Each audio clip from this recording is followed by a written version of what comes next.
in that Christmas spirit, I want to go back to what Scott Jennings said last night on CNN, and that is kind of going back to the basics. I am completely befuddled by people who don't seem to recognize the difference between good and evil. We have two huge stories. Yesterday, a Manhattan, New York jury acquitted Daniel Penny, the Marine who was the Good Samaritan on the subway. Should have never, ever. Look, there are already calls for Alvin Bragg to resign. It was a shameful charge. It was wrongheaded. It was unwarranted. It was a cynical prosecution. It was ridiculous.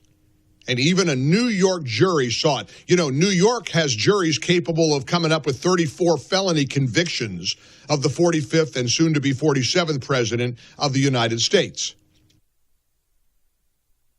And Alvin Bragg saw fit to try to lock up this Marine for being a hero.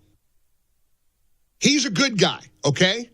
And as Scott Jennings, as you're about to hear on a clip that I want to play for you, Scott Jennings had to write a chart on CNN. Here's the good guy, Daniel Penny. Here's the bad guy, Luigi Mangione, who is charged with brutally assassinating the United Healthcare CEO. He's not a good guy. He's a bad guy. Check out what Scott Jennings said last night on CNN. I want to bring in the politics of this because when I hear lawmakers hailing Penny as a hero, as a good Samaritan, really being promoted, can you help me understand the thinking? We started at the top of the show talking about the killer of the United Healthcare CEO being hailed in similar terms. Yeah, let me just help you understand. If you're on the American left tonight, here's my chart. The good guys today, Daniel Penny. The bad guys, Luigi Mangione. It seems to me. How do you? Everybody what's on the the left, chart for victims? I'm just telling you what I see out in the world. I know. I just want you to finish the today, chart. Which victim is good and which victim is bad? What I'm telling you is that's not on the second page. People on the left can't seem to tell the difference between the good guys and the bad guys. I'm not asking you about people on the left. I'm asking you whether you consider this person. We had people praising Luigi. I want to know whether you think that, as Congressman Crane does, that Daniel Penny should get the Congressional Gold Medal to recognize his heroism. I'm not asking you about anyone else. I think he ought to get medal. I think they ought to build a statue to this guy in New York City. I think that race, and I'm going to say it. I'm going to say the dreaded R word. Race plays a role in this.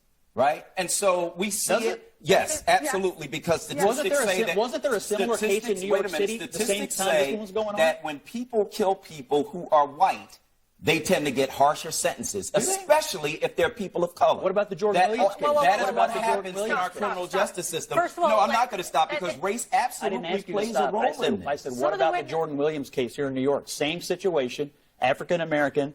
Gets on a subway, ends up killing a guy. Grand jury tosses it out at the exact same time as the Penny case. What about Bernard Getz? That's different. That's different? Yeah, there is a difference. The guy who stabbed the criminal on the subway in New York to death was black. Daniel Penny is white. This is unbelievable. I feel like I'm going crazy listening to these conversations. So Scott Jennings writes a real simple chart. Hey, newsflash.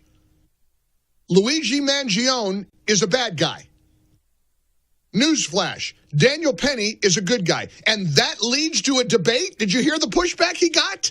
What about the victims of health care recipients who get denied coverage? What? Can you imagine, hypothetically, the head of the IRS being assassinated and people sitting around justifying that assassination because we don't like paying taxes or we don't think taxes are fair? Do I think that half of Americans not paying any federal income tax at all, getting the benefit of roads and infrastructure and all the great things that Americans get, and half of Americans or more pay no federal income tax? Do I think that's fair? No. Do I want anybody at the IRS harmed because of it? Of course not. Nobody likes the price of groceries.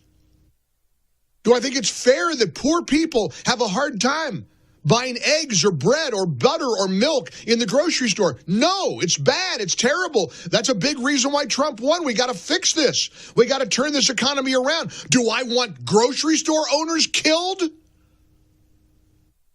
And there's a guy on CNN, the one lone conservative that they let speak on that network, who writes a chart.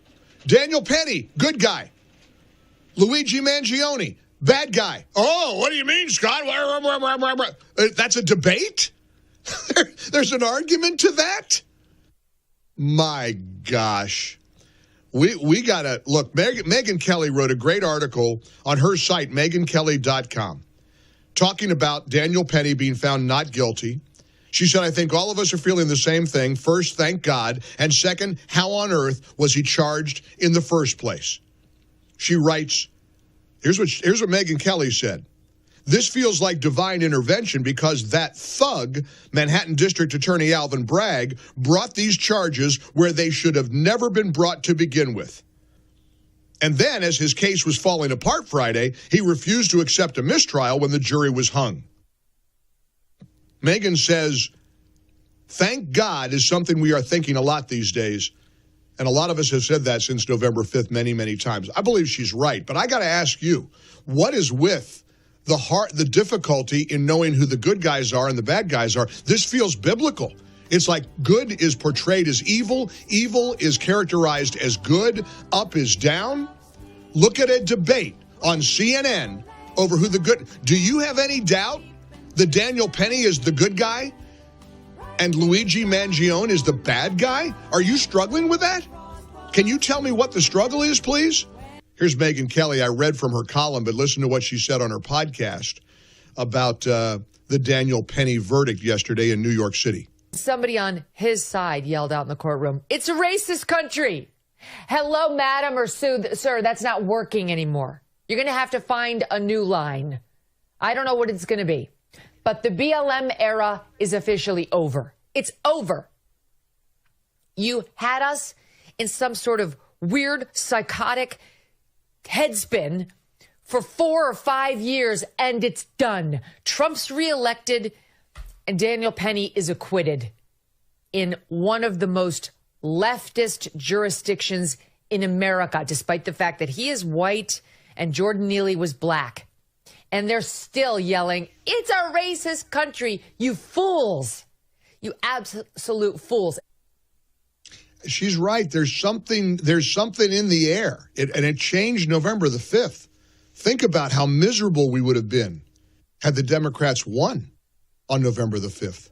Think about how blessed we are right now.